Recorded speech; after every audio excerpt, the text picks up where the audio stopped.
So, good day. We're learning Igeres HaKodesh, Sacred Letters, 4th section of Tanya. We're on page 270. We're doing just fine as we keep on trucking here towards finishing the entire book of the Tanya. So this is an interesting chapter, chapter 23, letter 23, in that the Alter Rebbe talks about, towards the latter part of the chapter, the importance of praying and giving, not just praying, but giving specific instructions and learning Torah. I would say, so there's a combination. Remember, I told you that these letters highlight three topics. Primarily the concept of giving tzedakah, charity, and within charity to Israel, to Eretz Yisrael, to people who live in Eretz Yisrael and who learn in Eretz Yisrael and all of that. So that's number one. Most of the letters deal with charity. Number two is prayer, not in any order, prayer, and number three is learning. So let's see what he says here. Igeres HaKodesh Chof Gimel. B'gzeiras irin pizgome u'maimer katishin. This is a quote from Daniel, from the book of Daniel, in which it says that through the decree of the ones that are awake. This is a reference, to the angels, the ministering angels. They're awake, they're alert. Through the decree of these ministering angels, Pisgoma, their phrase, Umaimer, and their saying, Kadishin is holy. And the Chazal, the sages, use this in the Talmud, use this phrase as a reference to Talmudic scholars, not Talmudic scholars, Torah scholars, to Talmudic Chachamim. That their words are so holy like angels and things like that. Okay. Chachmei Mishnah, this refers to the scholars of the Mishnah, Aleihem Hasholem, of blessed memory, Sheshanu b'Mishnosom. The scholars of the Mishnah learned in the Mishnah. And this is from Ethics of the Fathers. 10 people who sit and learn together. The Shechina, the divine presence, rests amongst them. Now, that's a heavy statement. I mean, we know God is all over. So, Moshe, why would Ethics of the Fathers emphasize an additional type of godly eminence in the world? So we need to look at that. But that's what it says. And when does that take place? When 10 people study together. Like we're 6 right now, we don't have 10 yet. So this wouldn't apply to us, seemingly. We'll see later how, what, when. But at face value, only when 10 Jews sit and learn together do you get this gift of the Shekhinah dwelling amongst us. Because for this is all man, all of man. This is the work of a Jew. And this is the purpose why he came into this world. For the benefit of an ascent. Why would God put us into this stinking hole? Excuse the expression. That's what it says in Pirkei Avos. We come from a putrid drop. Right? I mean, we got a lot of, we'll keep it clean today. We got a lot of nonsense here. And Hashem takes our neshama, this brilliant, beautiful diamond, and shoves it into the world, puts it into the body, and says, go. And you have no choice. And you have to go. When you go, and you're confronted with everything that we deal with throughout our life. So the answer is, there's something here that you can't get up there. Souls, angels, celestial beings. Too bad, guys. We got something over you. And what is that? Dealing with the filth. Dealing with the problems. Dealing with the schmutz. And when we overcome all of that, we're higher than angels. And we're higher than souls. And we're higher than celestial beings. This is the concept called, and he brings it here, L'tzorech aliyah. Right? There's a famous Chabad tomb.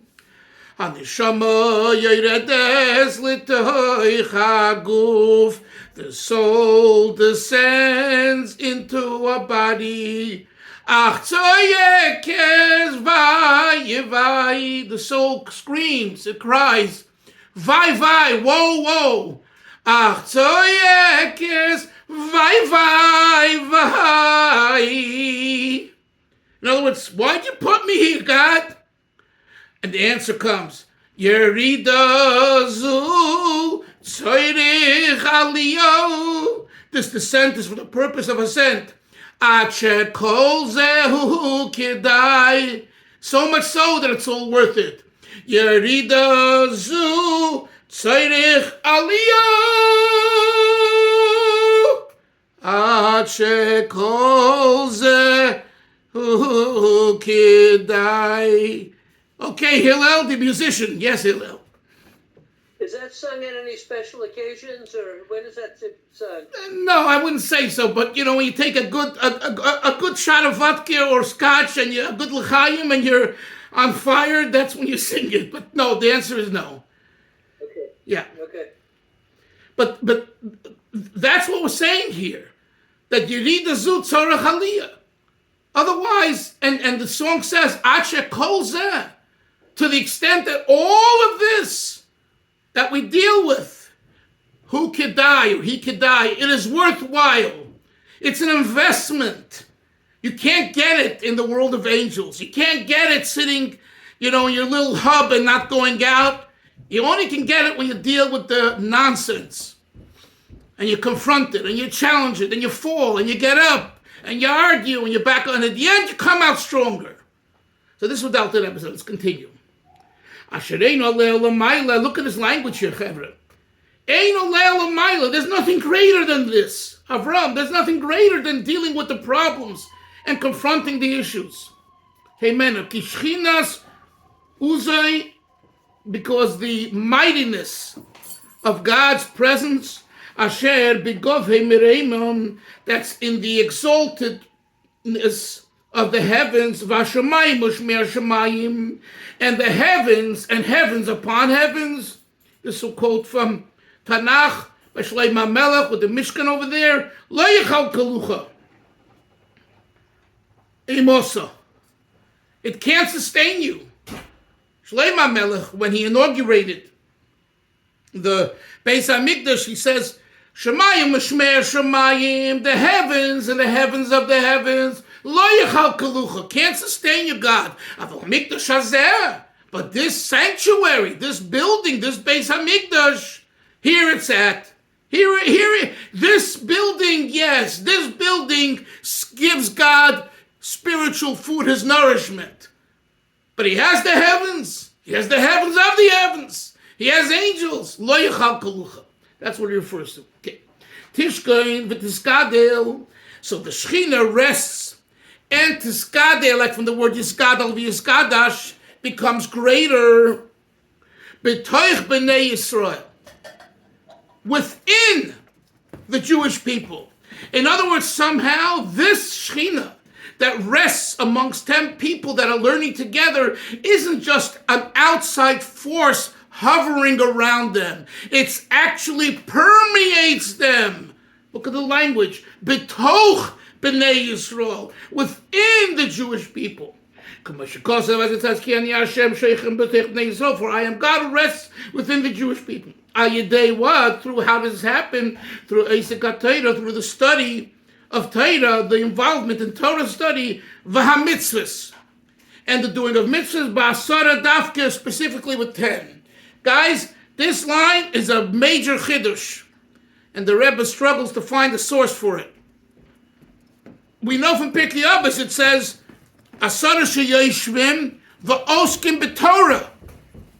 10 people will sit and learn Torah together. The Alter Rebbe adds a word over here. He doesn't play with words. Listen, what's the word he adds? V'ha-mitzvos. A new chiddush. 10 Jews that do together a mitzvah.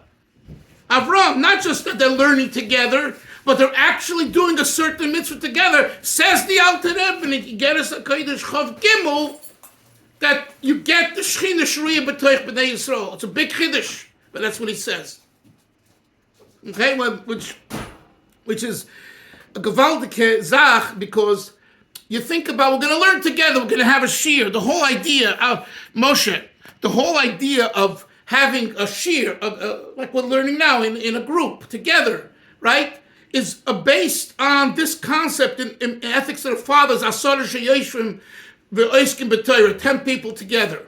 That's the source for the Jewish idea of coming to a group setting class. What about mitzvahs? Imagine we're all going to put on tzitzis now together. You don't find that. You do find it, let's say, with the mitzvah of Hallel, right, which is a mitzvah, the rabbinic mitzvah. We according to halacha, you should say Hallel together with a quorum of people, with a minyan. But again, that you could say is prayer, But what about, we're all going to put on tefillin together? It seems like, from what the Alter Rebbe is saying here, there is something to it. But again, you see that it's not instituted. You don't go to a shul and they say, guys, actually here, maybe you have it, probably you have it also in where you are in Eretz Yisrael. Here, they put up the first minyan we call Terach's minyan. I've told you about Terach's minyan. Terach was Avram's father. The minyan here so early, it's before dawn. It's before the Netzach Hama, before the sunrise. So the sunrise would be like Abraham, Avram, the first Jew. Terach, the father, is before. He's the father of Abraham. So they call this minyan Terach because they start the minyan before sunrise, like a half an hour before. So how does it work? The Gabbai, or the one who runs that minyan, and the whole shul is packed. There's 40, 50 people in shul. Okay? Everyone stands there at talis, they're all ready, and he says 6, 13, and 27 seconds is when we're allowed to put on talis and tefillin. And you have to daven till yishtabach, and then say yishtabach, and then put on the talis. It's a whole procedure. But it's very nice to see. Everyone puts on their talis together. I've seen it many times. So that reminds me of what it says here, doing the mitzvah together, right? It's a mitzvah to put on talis, yes? And here, there's many more than 10 people putting on the talis together. But in general, we don't find this concept that there's an encouragement to do kind of a mitzvah together on a regular basis. But the Alter Rebbe says that when that takes place, you should know you have also the added feature of the Shechina Shruya. So all of you, when you speak to your Rabbonim, rabbis, or Talmidei Chachamim, ask them if they're aware of this and what do they think. It would be curious to hear if other streams of Torah, if they see it this way or if they don't, whatever. Just interesting. Okay, let's continue. Top of the next page, Kuf Lamed Vov. Because of Chazal, as the sages say, Asya toch. Okay. It says by the Meraglim, the spies, it says that the Torah uses the word toch, within. And it says over here, toch. So the Gemara derives, it's called the Igeres HaKodesh. Since the same word toch is used in two places, it teaches us that just like by the spies, how many spies were there, Yoni? 10. So too, when it comes to holiness, the concept of 10 denotes a special holiness, i.e. that the Shechina rests. The Rebbe points out already, it's so interesting, that the Gemara derives a positive lesson from a negative occurrence that happened to us, because the spies was very negative. They slandered the land of Eretz Yisrael, the land of Israel. And the Gemara says, but the wording in the Torah there is toch, and the wording over here, betoch b'nei Yisrael, v'nikdashti, right, in Parshas Truma, betoch b'nei Yisrael. So we learn from the toch that's used by the Meraglim for the toch that's used by the tabernacle, the Mishkan, that it refers to 10 people.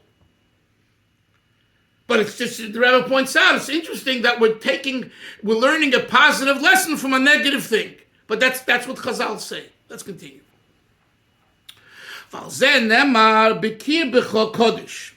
This is also where it says in the Torah, Bekir b'cha, from within you, Kadosh, you make me holy.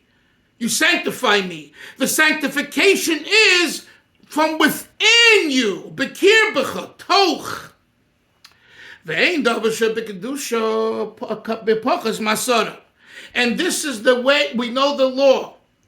Moshe, why do they call you many times to come to the minyan of Fort Lauderdale and you sometimes have to leave this year to go? Because all matters of holiness, i.e. certain parts of the prayer, require 10 people, 10 men. This is what we're just reading on the second line. I want you to know this and remember this because you experienced this many times. You're a 10th man to the minyan. Why do you need 10? What's wrong with 9? What's wrong with 7? And the reason is because we derived the law of 10 from the spies, which Moses sent to look at Eretz Yisrael, which was 10 people. So that's how we know you need 10 people for any holy experience. So what it translates is when it comes to saying certain prayers, in davening, you need 10 people. And if you only have 9, you can't say them. Kaddish doesn't have God's name. Kaddish doesn't have God's name. You know that, right? But nevertheless, the law is that for Kaddish to be said and it to be effective, you need 10 people. I'm not going to say if someone wants to say Kaddish themselves that it's a sin. I'm not sure it's a sin, because you're not saying God's name. But the power of Kaddish is when there's at least 10 men in the room. Why? Why do you need 10 men? This is the answer. Kedusha, Baruch Hu, all those prayers need 10. Okay? So this is what he says. And all matters of holiness cannot be done without 10 people. And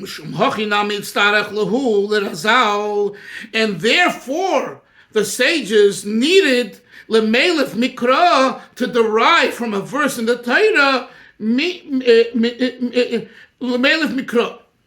Stop. To derive that from a pasuk. Now the Mishnah in Pirkei Avos continues.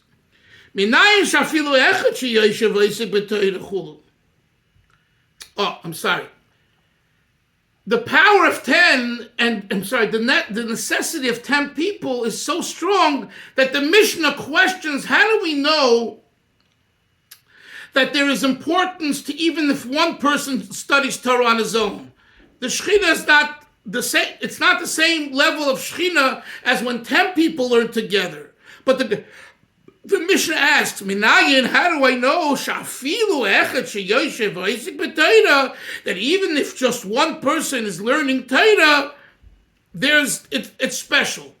So what the Alter Rebbe is saying, what do we understand from the Gemara's question? That it proves that, the Mishnah is struggling to find an explanation for the importance of even one person learning Torah on his own. That shows you that what's a given is that 10 people are learning together. That's the continuation and flow in the chapter here. And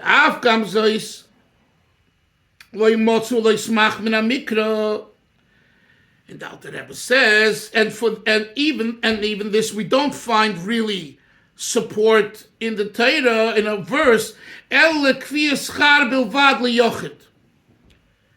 The Mishnah doesn't, regarding giving a person reward, you'll get reward for learning on your own. So Yoini, you sit down, you learn on your own. You're not learning with 10 people. You'll get reward, but the concept of Shechina Shruya is something very else. The divine presence resting, that's something else. That's what the Alter Rebbe says. Lefi erech hamerubim. In other words, depending on how many people are learning.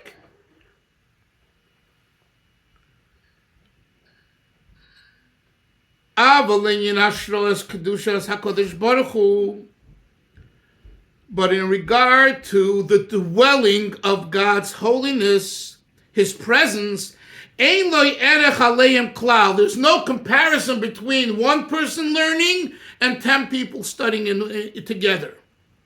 Alter Rebbe says, and summarizes, the difference between between the concept of God's presence resting versus receiving reward is known. I hope you're following it. This is a very important point.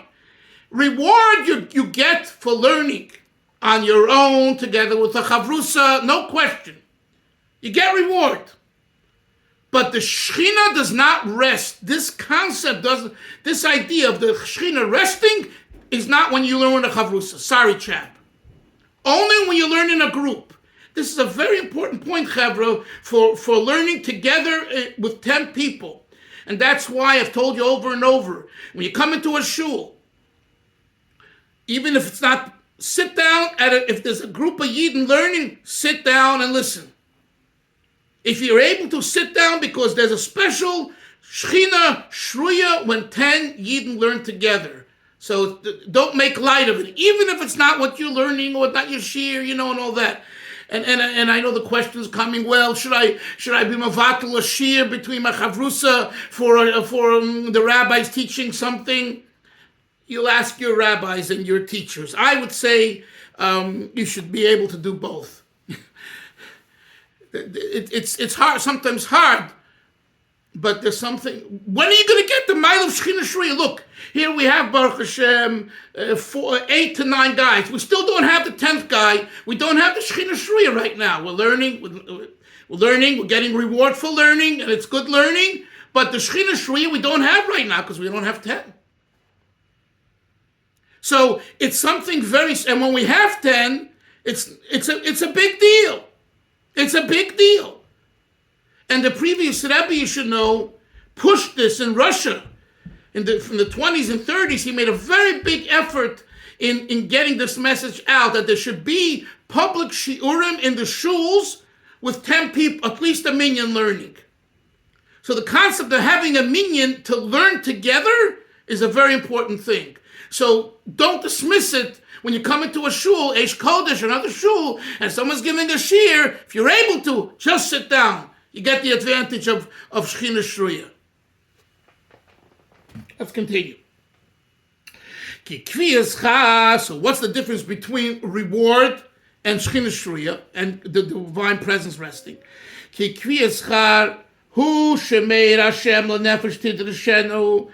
Receiving reward you get for the soul, the person who searches God through the light of Torah, shehu ma'ate levushe mamish, which Hashem he clothed himself in the garment of Torah.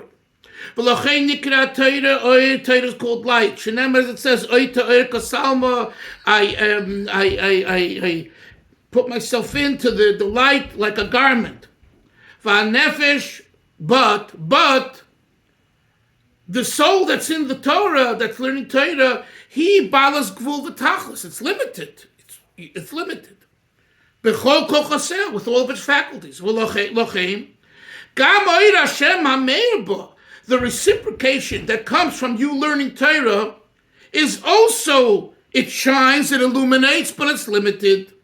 Hu gvuli u'mitzumtzum, it's limited and contracted. U'mislabish b'tocha, and it invests in it. Valkein, yispoa leiv mevakshi Hashem b'shas atfilah. And that's why the heart becomes, through prayer, emotional, involved, passionate. Because in prayer the heart becomes happy, v'yogil, af gilas v'ranin, and singing and joyful. V'taitzhanik nafsham b'nayim Hashem, and the soul has pleasure in the pleasantness of God. V'oirei bizgalas memate levushay, because what's being revealed, you're revealing Hashem, who had enclosed himself in a garment, and you're revealing him. He's coming out of his disguise. Shehu HaTorah. V'yotze kebarak chitzay. It's a quote, and Hashem comes out like a lightning, like a lightning rod, kind of. Like a lightning, like an arrow. And this is what we mean by receiving a reward of Torah, which is always set for the person who's involved in the style. Avol, however, conversely, Hashra, when you talk about the divine presence resting, this is a very intense emanation, reflection. This is receiving from the infinity of God, not from the finite aspect of God. And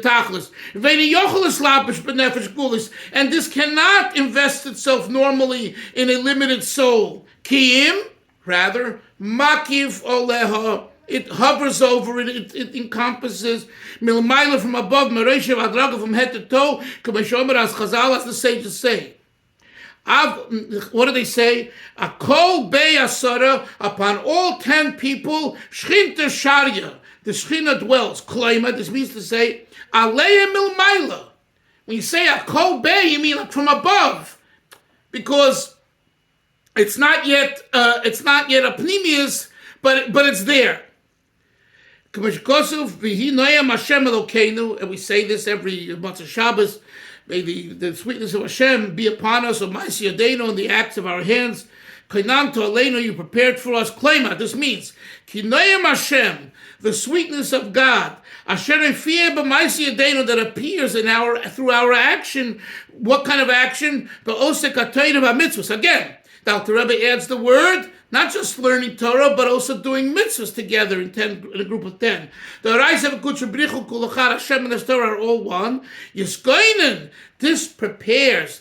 V'yishra aleinu, and this makes the divine presence rest up on us. Milmaila, from above. Liyoisei bli gvul, because since this is such an intense revelation, which is infinite for Tachlis, ve'eina b'slabish. Please turn the page to page 272. And it doesn't invest itself in our soul, v'sichlenu, and Valkain, therefore, we don't really comprehend b'sichlenu with our minds, ha'ne'imos, the sweetness, v'harivos, also the sweetness, the delightfulness, menayam Hashem, from the pleasantness of God. V'ziv hashchina b'li gvul v'tachlish Hashem miskoinen, and the ray of the divine presence that's infinite, Hashem miskoinen, uv'sheir aleinu, that's prepared and rests on us, b'ma'aseh yadeinu, through our acts, b'Torah mitzvahs, b'rabim dafke, specifically when we're doing it b'rabim, we're doing it in public. We'll continue tomorrow, Mitzvah Shem Chevra. Have a great day, Zaygesund. Good learning. Good learning. Yeah, thank you. Thank you. Skaya, Yeah. Skaya. Go ahead. Bye. Bye.